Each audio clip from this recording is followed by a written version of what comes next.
Welcome back to the stage, our host, Adam Cooperstein. Thank you. Thanks, guys. Everyone feeling refreshed, ready to go? All right. Good, me too. I'm excited about this next part. Welcome back to TPA Talks. For the second half of the program this year, a little curveball here. I'm going to change up the format a little bit. The Pink Agenda team listened to your feedback, to the community, and people really wanted more in-depth conversations about specific topics. So, the topic of family planning, fertility preservation is really important to all women, but it's especially relevant when faced with a cancer diagnosis. So, therefore, we have now put together a really impressive panel of experts on the topic, and it's my pleasure now to welcome all of them to the stage. Come on out, ladies.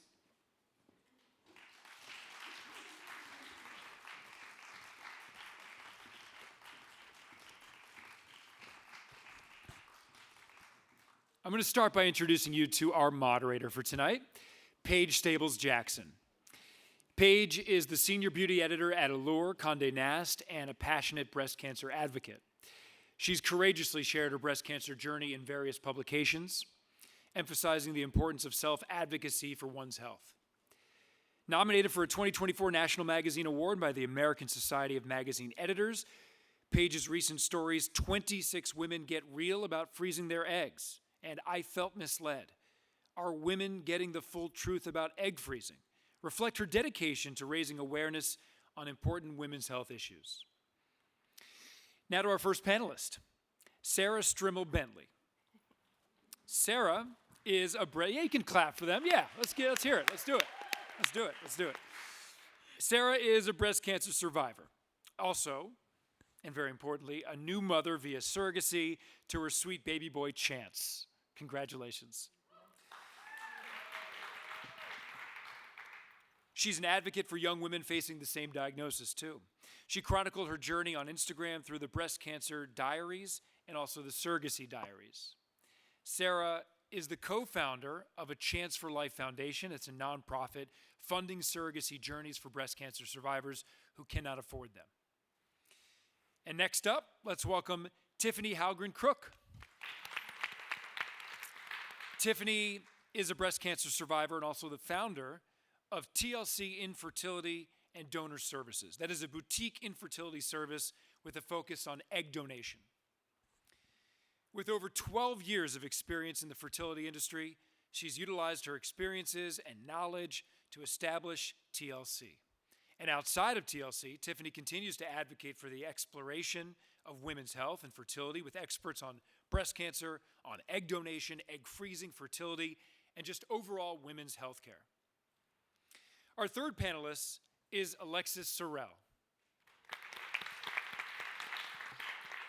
Alexis is a partner at Warshaw Burstein LLP and founding partner of the firm's fertility law group. Alexis is a recognized leader in fertility law, providing uniquely specialized counsel when these practice areas intersect, which particularly can be concerning embryo disputes. She was instrumental in the recent passage of legislation legalizing gestational surrogacy in New York State and was appointed to the campaign leadership committee of Governor Cuomo's efforts to enact the law. And rounding out our incredible panel tonight is Dr. Lucky Seekon. Dr. Seekon is a double board certified OBGYN and reproductive endocrinologist and infertility specialist practicing at RMA of New York. She's also an assistant clinical professor in the Department of Obstetrics and also gynecology and reproductive science at the Icahn School of Medicine at Mount Sinai. Dr. Seekon is deeply committed to empowering individuals, providing comprehensive education on reproductive health and fertility options. And we're so grateful to welcome Dr. Seekon and everyone here on stage. I'm just thrilled that we get to hand over this program to Paige. So without further ado, it's all you, Paige. Thank you. Thank you, Adam, and good evening, everyone. I am Paige Stables-Jackson. I am a proud member of the Pink Agenda's Board of Directors and a breast cancer thriver. Tonight's topic, family planning with a breast cancer diagnosis is something that is top of mind for me and for many young women. As someone living with metastatic breast cancer, I understand just how difficult it can be to navigate an unexpected cancer diagnosis and then to suddenly have to think about family planning at the same time. And like Adam said earlier, family planning is an important topic for all women thinking about their future, not just those with a cancer diagnosis. I recently worked on an in-depth investigative story about egg freezing for Allure called 26 Women Get Real About Freezing Their Eggs. And each of these 26 women that I spoke with had a very unique experience. Some made the choice to freeze their eggs after a life-changing diagnosis like me, and for others, it came after a life-changing breakup. But each individual that I spoke to shared her unvarnished truth about all the costs involved: financial, physical, emotional, and no two stories were the same. That said, egg freezing is only step one. It's only the start of fertility preservation. And it's also not the only option for starting a family, which brings us to tonight's exciting panel discussion. I'm so honored to be moderating this conversation, and we are so fortunate to have this esteemed group of experts with us tonight to discuss such a deeply personal topic. So thank you all for being with us tonight. This is going to be a fantastic conversation. And on that note, let's get started. Dr. Lucky, let's start with you.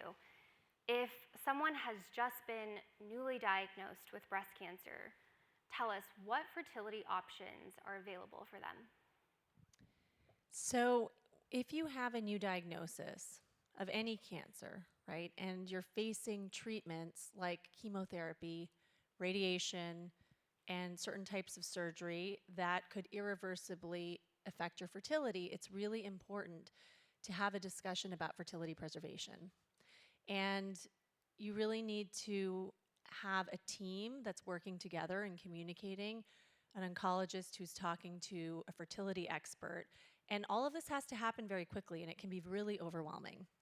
And I'm really heartened, I feel very happy to see the changes that have occurred in our field over the past decade. There was a time where a lot of people were kind of rushed into treatment, and the main thing top of mind was survival, and rightly so. But now, as survivorship has increased, markedly increased, we are shifting our focus to quality of life and thinking about the future and making sure we're carving out a short 2 weeks to give people the opportunity to freeze eggs or to freeze embryos, and to give them hope for the future, that after all is said and done and they get to the other side of this, that they have options.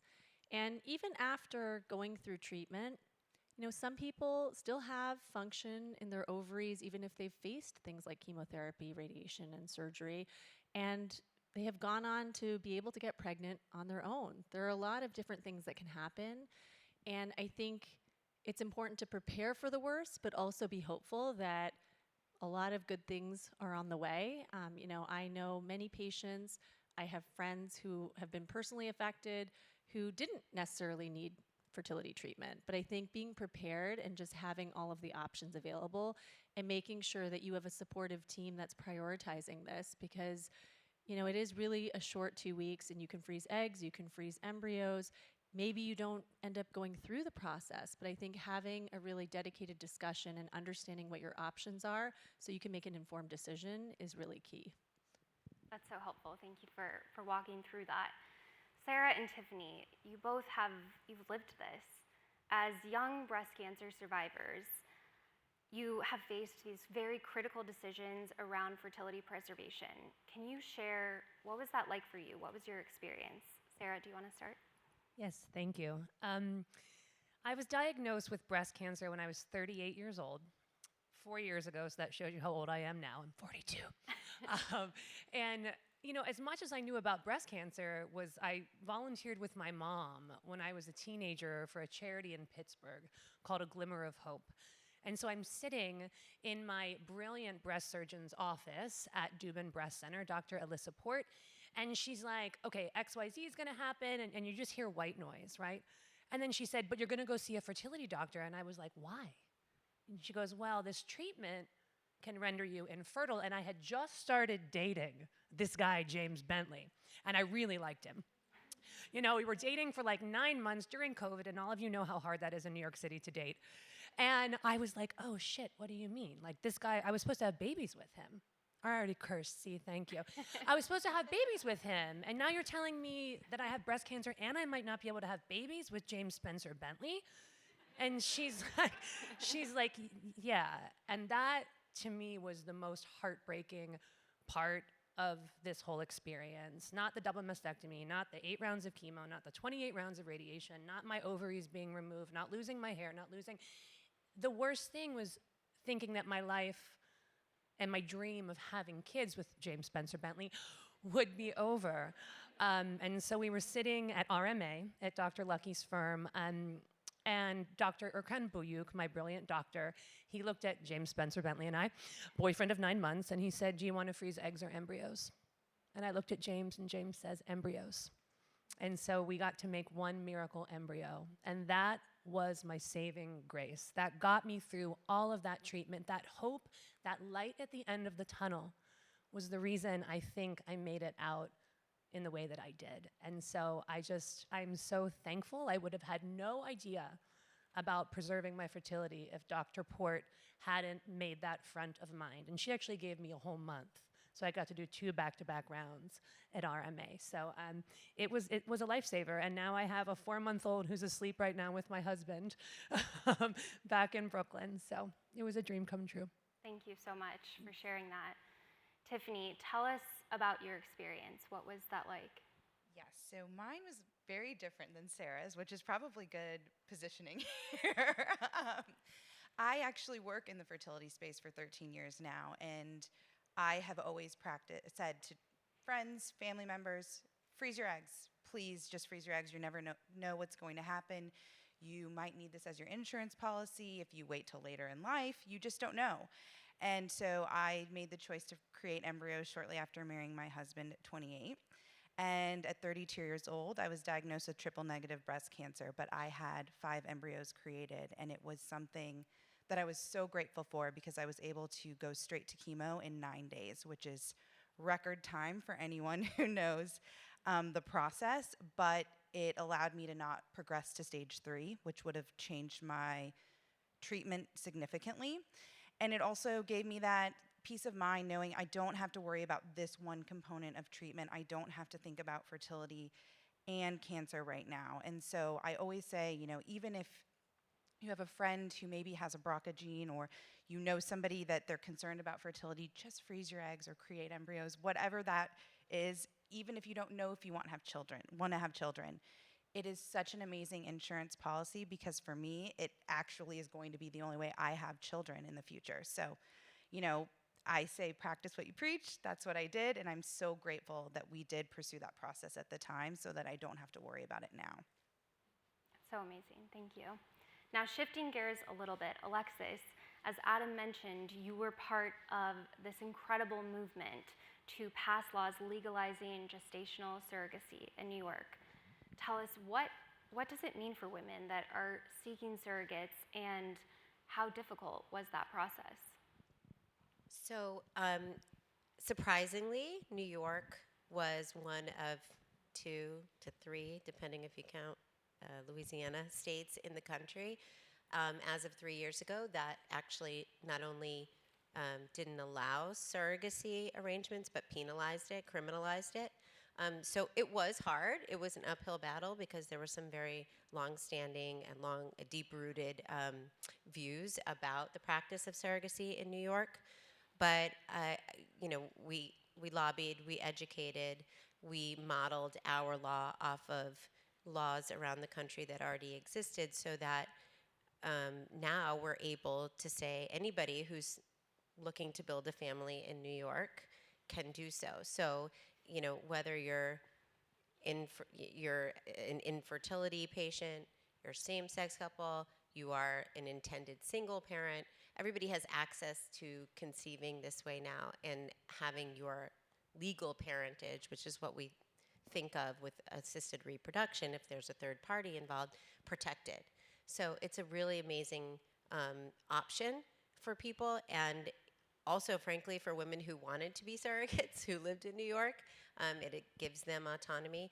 But, you know, opening the door to surrogacy is just one example of a broadening concept of parentage that we have throughout the country now, which really recognizes that to be a parent, you don't have to have contributed your egg to the embryo that created the child. You don't have to have carried the pregnancy, right? You could be neither. It's that we shift a little bit when we're thinking about conception through adoption or through assisted reproduction, and we think about, are you intending to be a parent? Are you consenting to be a parent? Which is pretty beautiful if you kind of tease out the concept that you have to have given birth or you have to have a DNA link. There's egg donors, there's surrogates, there's ways to become, Sarah, I also have my children through surrogacy, and you're a parent, period. So. And I just want to say that it's because of you, Alexis, I was able to do my embryo transfer in New York at RMA to my surrogate. So I thank you.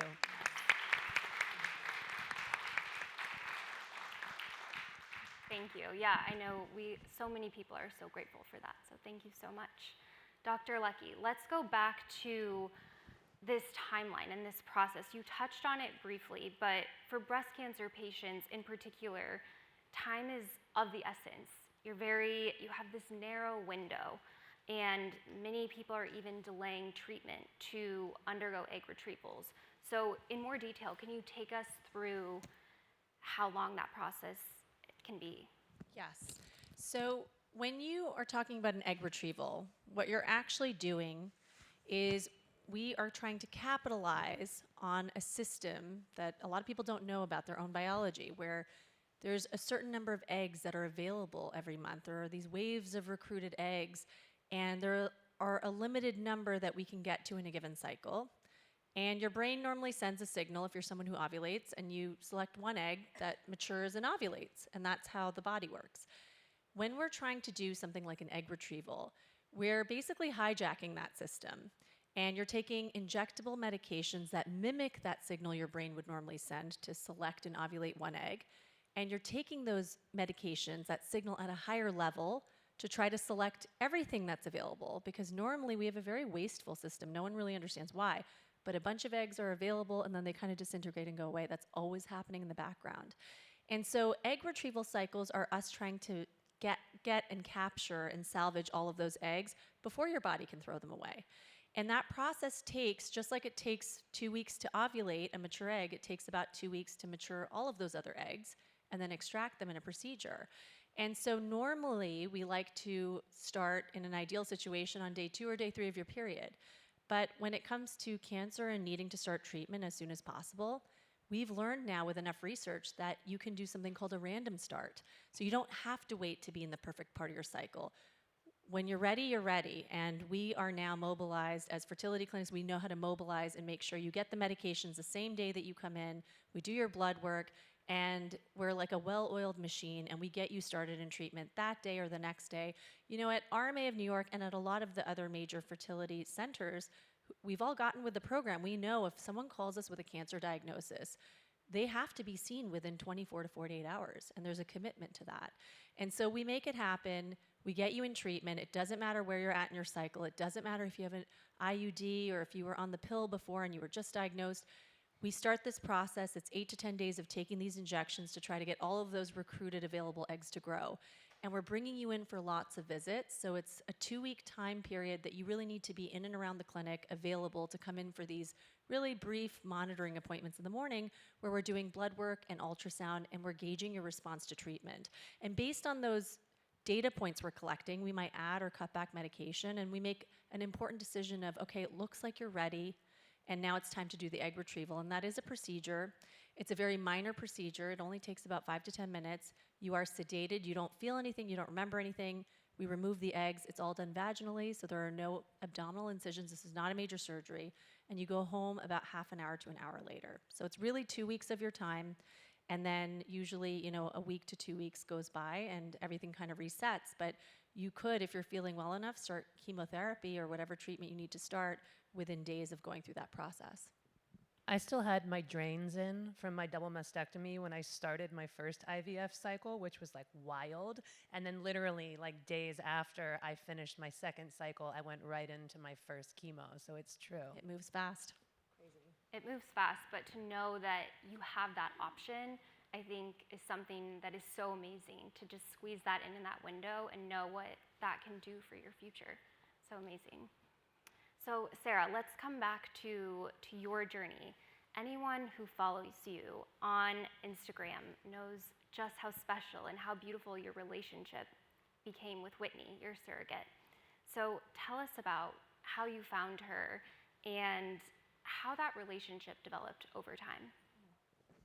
I guess I should have, I mentioned it, but I didn't mention it in my initial speech that, yes, so I had to use a surrogate. So my oncologist, she said, maybe you could carry your baby. And then after I went through treatment, she's like, it's not going to happen. I was a little too old, and I had to stay on medication for 5 years before I could try to carry. And at that point, I would have been 43, and I had one embryo, right? One little guy frozen.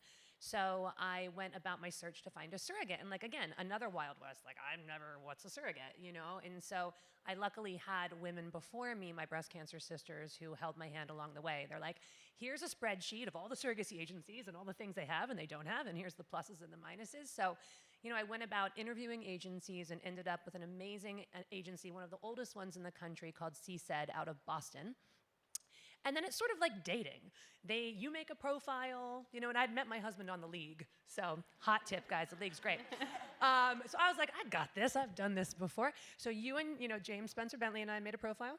And then the possible surrogates had their profiles, and the agency would send us who they thought would be good candidates for us. And I had a very strict set of specifics for the angel that would carry our baby, because we did only have one embryo, right? So it was like certain age, certain BMI, and then from there, they sent us a profile of a woman, and we matched with her. She was 21 years old. She ghosted us.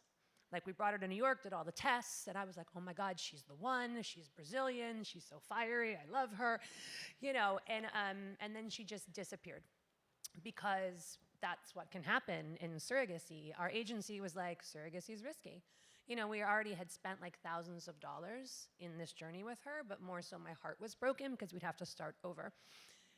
We got sent another profile of this magical woman named Whitney from Richmond, Virginia. And I could just tell, seeing her picture, I was like, this is the one, right? And so we met her, we talked. She has an infectious smile. She is the most warm, beautiful, beautiful woman. And I was like, this whole thing makes sense now, yeah? And so we had this one embryo with a 20% chance. His name is Chance, by the way, my son. A 20% chance of working. And so Whitney's like, bring it on. Whitney's mom is a pastor. Whitney's like, let's pray. This is gonna work. I know it. I was like, yes, Whitney. The mantra is, and so it is. And she got pregnant. She got pregnant, and it was a miracle. And we became very, very close through the process, and it just happened organically. Because I was like, do I call you? Do you call me? It's like dating. I don't want to text you too much, if you don't text me back, are you ghosting me again? It's like this whole dance. But the woman is carrying the most precious thing in the world that you have. And so if anyone is thinking about doing surrogacy or is in it, that is listening tonight, I always get what is your biggest piece of advice? Yes, that's my next question. What's your Did biggest I read your learning? mind? I didn't even read the questions beforehand. My biggest piece of advice would be to say, let go of control, right? I talk to a lot of women and but what did she eat? I was like, pizza with ranch on it. She put ranch on her pizza. Was it organic? Probably not, no. You just have to trust that whoever you match with and the miracle angel that carries your child for you, you have to trust that they're going to take care of them like you would. right? And they may not make the choices you make, but that's part of surrogacy. And in doing that, and me just letting her do her thing, and she let me do my thing. She calls me Queen Bee because Beyonce is queen, and my last name is Bentley. And so she'd be like, Queen Bee handles the stuff, like the legal stuff, and is like, organizing, and Whitney's just taking good care of my son. And he is the chillest baby because Whitney is the chillest human. So, I mean, it really does. She gave him so many gifts and gave us the greatest gift. But that's my biggest piece of advice. Let go of control, make the decision, and then just trust. Like, whatever your higher power is, just trust. And so it is. And so it is. I love that. That's the mantra. Great advice. So, yes, I know. It's amazing. And just, gives so many people so much hope. And hearing that beautiful story and your sweet baby boy Chance. So, Alexis, let's shift gears again. Surrogacy isn't the only way. Egg freezing is not the only way to start a family. If someone is considering adoption or looking into different options, what does that look like? What's that timeline from your experience? So Sarah touched on it, right, when she was talking about the matching process. And that can be applicable with surrogates, that can be applicable with egg donors, sperm donors, also with adoption. You can do a private placement, you can go through an agency. This is not, the key thing to remember is you're not inventing any wheel here. There are systems in place. They may be slow, sometimes much slower than you want them to be. It's a lot of hurry up and wait. But once the process gets underway and you can kind of let go, like Sarah was saying, and you put it in the hands of the professional agencies, it runs on its own. And I would say, from the time you start to the time you have your baby in your hands, it could be, a year and a half to 2 years or so. But again, like I'm a huge proponent of let's fire on all cylinders. Let's be doing productive things while we can, while we're waiting. So, I work a lot with Tiffany, I work a lot with Lucky, and we're just like, all right, while we're waiting on the results of that, what can we be doing to move things forward? And so the biggest thing is to get the people on your team who you can just delegate to so that you can let go. And girl, I love you. I love you. But you can't just trust. You first have to talk to your lawyer, and you've got to talk to your doctor. Why do you think I had extensive phone calls with both of you? I mean, after all. Right. You can trust once we say it's okay to. But we're here. That's the whole thing. You are definitely not in this alone. And we will run all those background checks. We will make sure that the stop gaps are there so that if the ranch was organic, great. If it wasn't, we know what the plan is, right? So really, it's a long process. Look, once you have your heart set on becoming a parent, anything that's not just let's go home and do it the old-fashioned way is too long. I get it. But, if you can just say, here's the things that need to get done, how much can I complete while the other professionals are doing their tasks, you just keep moving forward. And you just call and vent, and we're all here. We're all in it. Yes, that's great. I think trusting the timing of your life and having these trusted experts and, knowing that this is why you reach out to the best experts that there are. Which brings me to Tiffany, another incredible expert in egg donation. Can you tell us about that? If someone is looking to go that route, what advice would you give to those families? So, again, another good contrast with Sarah's story. Criteria is really different for every single person. We have couples who would say, I'd like my donor to look like me. So I'm really focused on a brunette donor that might have a similar height, similar heritage. There's nothing absolutely wrong. That should be your criteria if that's what's most important to you. We also have couples who say, education is really important, or we feel really strongly that she's spiritual. Those are all valid criterias, and by no means, I always say when I talk to clients, this is a judgment-free zone, because I am not here to judge what you're looking for. This is a huge component to your family building. This is a genetic component that will ultimately help you have your family one day. So we always try to get down to what are the top criteria and then start looking for who is available that meets that criteria. And that can also be inclusive of age, obviously their ability to cycle. So it really is just different priorities for every single person. And we look for those. And usually we can find a candidate. I would say the process just varies so much that it can take a few weeks. I've seen it take years for clients. So it really is just dependent on what they're looking for. But the ability to actually move quickly is there, depending on what you're looking for in a candidate. And we always just like to empower our clients. We have a little bit of a unique process at my agency, which is we will launch a search campaign looking for a donor if we can't find that candidate. And we've sifted through the internet, we cannot find her, but they feel very, very strongly she's out there. We'll do it.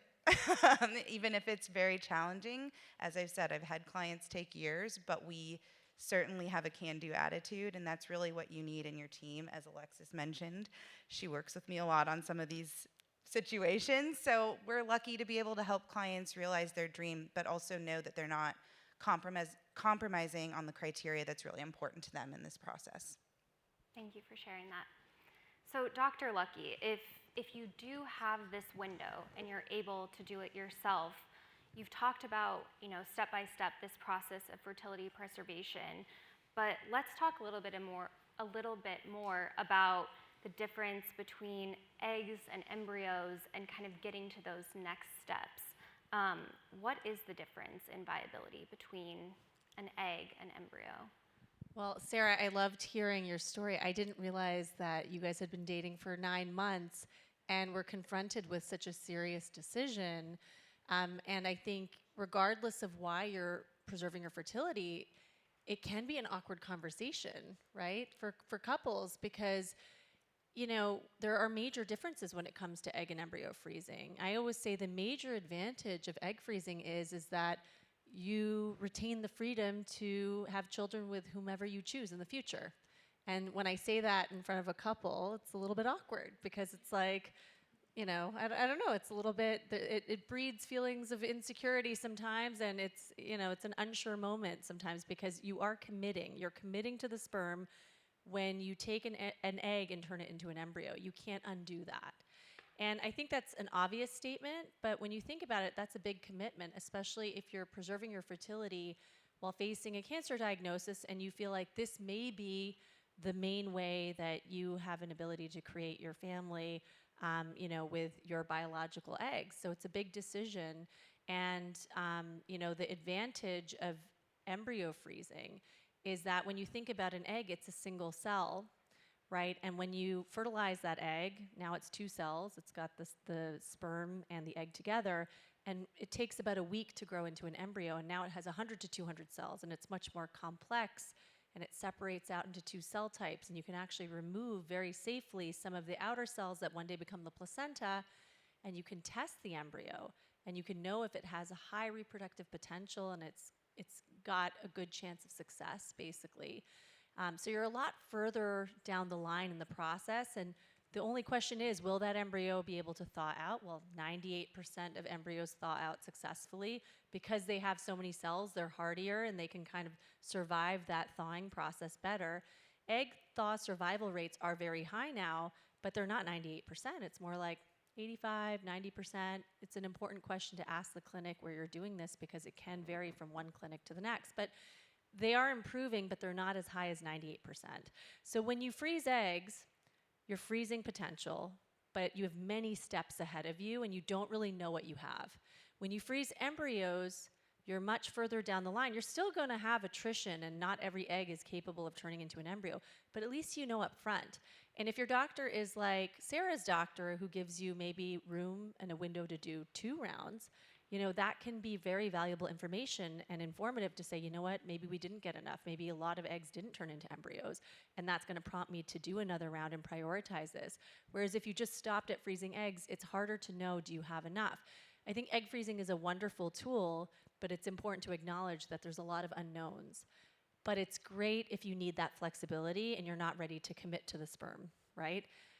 But I do think there are a lot of medical advantages. It's not that it's more viable, it's just that you're further down the line in the process and you're only a few steps away from your desired end outcome, which is eventually to come back and thaw out that embryo and see if it implants or not. So they're very different options. They're on the same spectrum. And whether you do one or the other is a very individualized decision. And you can do both. And if you have room to do 2 cycles, maybe that's something to consider. What I didn't tell you is, like James said, embryos, and then for like the next weeks before, we did the egg retrieval and then made the embryos, like every night, I was like, "Are you sure? Are you sure?" He's like, "Well, maybe you should like just freeze some eggs." I was like, "Do you not love me?" And he was like, and this was like such a source of because it's the biggest decision, because at the end of my treatment, I was infertile. I had chemo wiped me out. And so, good thing he put a ring on it during chemo. But the ring is not forever. That's what you're saying. And so I think I froze embryos with my husband electively. I just wanted to do it for, because I know too much. And it was interesting because, Alexis, you're aware of this, the conversations that happen when you freeze embryos. It's like, what happens if you get divorced? What happens if you pass away? What happens if he passes away? And he answered a little too readily when they said, "What happens when you get divorced?" He was like, "Wouldn't we let the lawyers decide?" And I was like, "But we're never getting divorced." Well, I have a question on that note. Dr. Lucky, do you ever advise your patients to freeze, say they do have a partner, to freeze both eggs and embryos? Yeah, I think it depends on the individual. It depends on their relationship. It depends on their age and how much confidence we can have with the number of eggs we're likely to get from one cycle. It depends on how feasible it is for them to do 2 separate rounds, because I wouldn't usually advise taking one set of eggs that you had access to from one cycle of effort and then splitting it into half, because then I think you might be spreading yourself out thin in both directions. It might be better to have a dedicated cycle towards egg freezing and then a dedicated cycle towards creating embryos.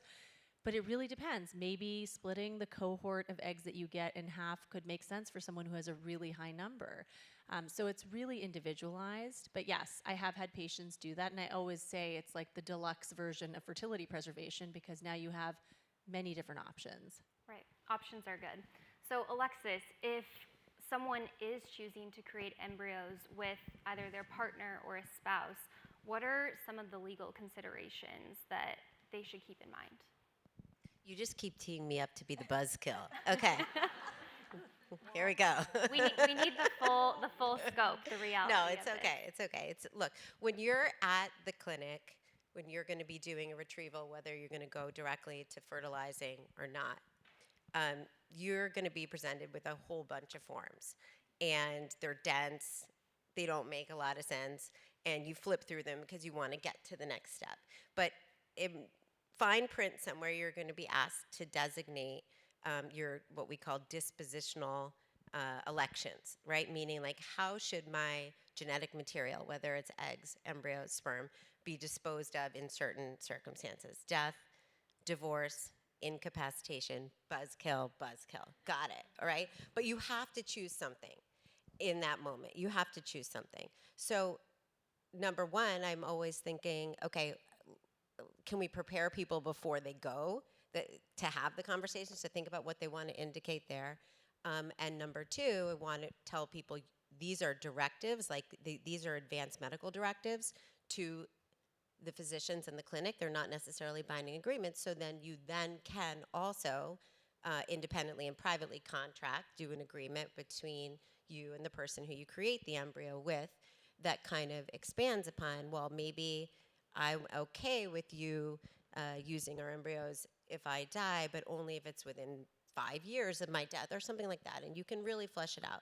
But I do often tell women, if you can, try and have some eggs frozen in addition to embryos, because once it's an embryo, there's 2 people who have that say, right? And unless you align, no clinic, and especially not yours, is going to do something with an embryo on the say-so of one, right? And so we worry about parentage things, child support things, and so to have to negotiate that, especially if you're in the context of a divorce, and say, look, I went through breast cancer. I may not be able to have a genetically linked child if it's not for these embryos, and then The spouse says, okay, but we're getting divorced. I don't want to be a parent with you. I don't want to be on the hook down the line for child support. There are ways now, especially under our new laws in New York, to kind of treat the sperm donor as a donor so that there won't be attributed parental obligations and responsibilities, but it's messy. So I agree with you. If you can, freeze the eggs too. Great. And we talked about this earlier. My husband and I pursued the process, but we actually did one of the agreements Alexis is referencing that has things like a cooling off period. If something were to happen to one of us, how much time did you need to wait until you actually opted to use for them? And we kind of mapped out every situation. So if you have the ability to actually plan out this process and it doesn't come under a cancer diagnosis and it's more preservation, definitely recommend seeing an attorney, speaking through these things and hammering out those details. Great. Well, this has been so informative. I do have one final question for each of you. I'd love if you could just share your best advice or one key takeaway that you would hope to share with someone who is facing infertility. So Tiffany, do you want to share your advice? Sure. I think hope is one of the biggest words that we always think about in this journey. And I think Sarah and I both having firsthand experiences, and you, Paige, you never want to give up hope. You're always fighting. And so even if you're facing a cancer journey or infertility, never give up that hope. You're the author of your own story. You're the one who's in the driver's seat who can ultimately figure out where you're going to land, and know that you're always keeping hope that you'll land in a great place. So keep that at the forefront of your mind. That's great advice. Dr. Lucky, what would you tell someone facing infertility? My best advice is to compartmentalize, because I think that if you are dealing, especially if you're dealing with cancer, medical issues, multiple health-related challenges, including infertility, or even just infertility itself, it feels like a mountain, right?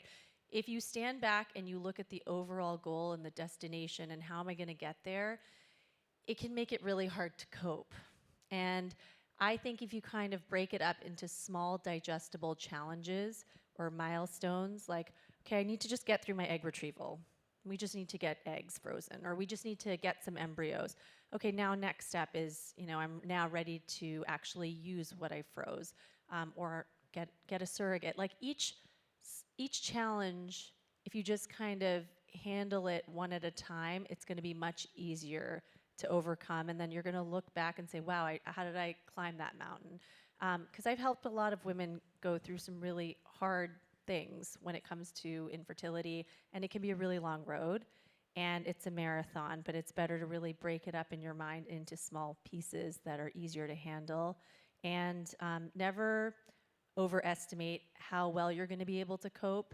Everyone thinks they're a hero. Everyone tries to be a hero, and it's always better to over-anticipate how difficult it might be and over-prepare, and arm yourself with lots of support. And that way, if you didn't need it, great, but at least it's there if and when you do need it.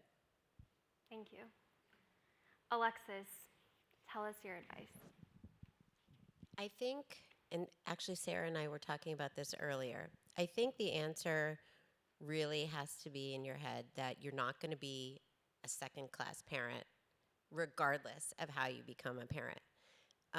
We were talking before about Sarah feeling guilty that maybe she was going to have a sitter come and help her with her infant because she didn't give birth.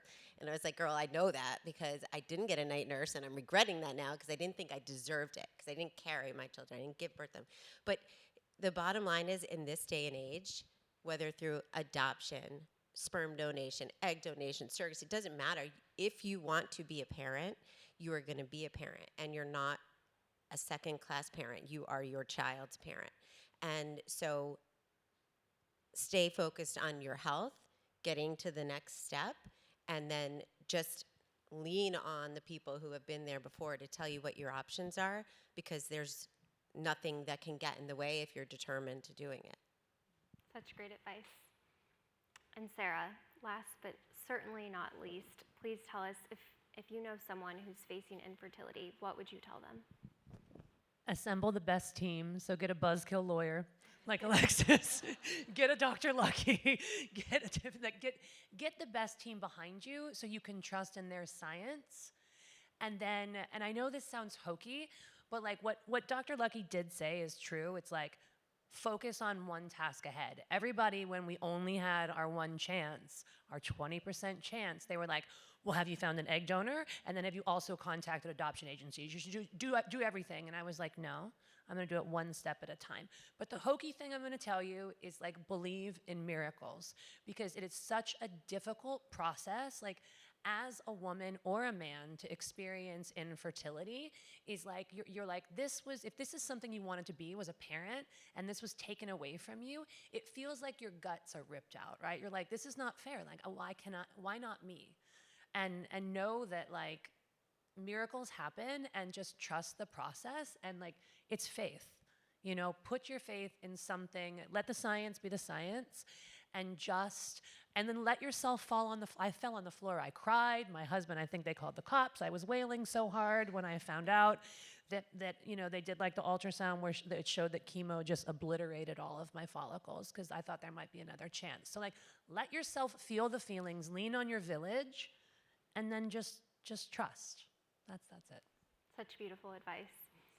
This concludes tonight's discussion. Thank you, Sarah and Tiffany, Alexis, and Dr. Lucky for joining us on this panel this evening. And to all of you, thank you so much for joining us. I hope that you got as much out of this conversation as I did. Thank you all. Please welcome back to the stage TPA President Nicole Seagriff and Vice President Samantha Golkin-Nigliazzo. Wow, wow, wow. Well, thank you so much, Paige and Sarah and Tiffany, Alexis, and Dr. Lucky. What a powerhouse group of women, and I think this was the exact conversation we hoped to create the space for, so thank you for that. I'm here with Samantha Golkin-Nigliazzo, and we are co-chairs of tonight's event and serve as president and vice president of the Pink Agenda's board of directors. And we just wanted to offer a really heartfelt thank you for joining us tonight. We hope that you leave here feeling not just informed and empowered, but also proud to support the work of the Pink Agenda. We want to acknowledge that tonight's event was made possible by our sponsors, Kirkland Ellis and Lenox Hill Radiology. We are incredibly grateful for their generosity. I would also like to thank our lineup of brilliant and inspiring speakers and panelists, our moderator, Paige, our host, Adam, who really generously gave of their time and their talents to be with us tonight. We also want to give a special thank you to our friends at Sheen Center who host us every year and are incredibly gracious, and especially a thank you to Victoria and Joe. And this event would not be possible without TPA's Education Committee, who has worked tirelessly to ensure tonight's success, including Pamela, Blythe, Robin, Nicole, Tierney, Natalie, Marites, Brittany, Adam, Judy, Abby, Maggie, Jonathan, Shayla, Eleanor, and Erica. This committee has grown exponentially over the years, and we love them all. Thank you. A special thanks to committee member Amanda for joining us on stage earlier this evening, and a huge thanks to Managing Director of the Pink Agenda, Sarah Ecken, and the amazing BCRF team. We hope to see you all at our events throughout the year, including the Pink Agenda's annual Spring Fling on Monday, May 6th at Maid Hotel Rooftop, and TPA at the Ball Game on Tuesday, June 4th, when the New York Yankees take on the Minnesota Twins at Yankee Stadium. Also, be sure to save the date for our annual New York City Gala on Thursday, October 10th at Tribeca Rooftop. Together, we're making a difference for ourselves, for the next generation. Please enjoy the rest of your evening, and thank you again so much for joining us.